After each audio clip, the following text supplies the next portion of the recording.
messi ja need ja me ei ole messid, me oleme parematel messid, aga et sinnamaani jõuda, siis me peamegi iga eas tegema õigeid asju ja see, et olete praegu lapsed, me peame tegema lapsed asju.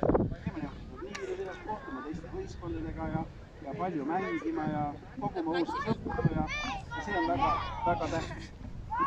Ja mina olen teile väga tähtsad, te olete väga tähtsad, et teiega võib ju nime asja teha. See ei olegi tähtis, et me oleme võib-olla 5-6 aasta pärast, aga kui me nüüd korralikult oleme kõik sõbralikud ja teineteist toetame ja nii nagu need mängud siin näitasid, siis täiesti erinevad mängurid tegelikult.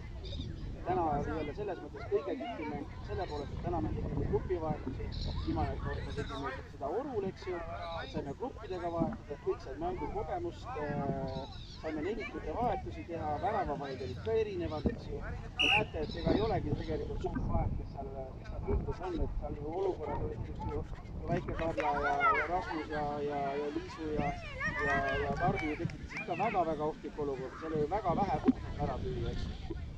Aga me lõime sellel turniiril kokku 15 väravat, et see on 5 mänguga 15, 5-ga palju on.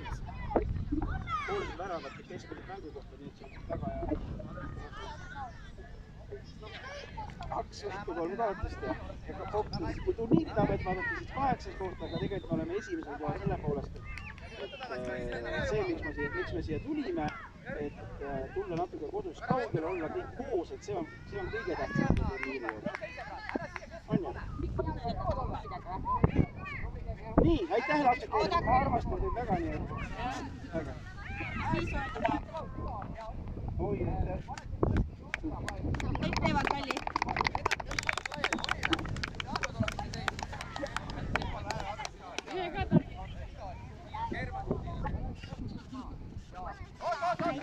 Oh.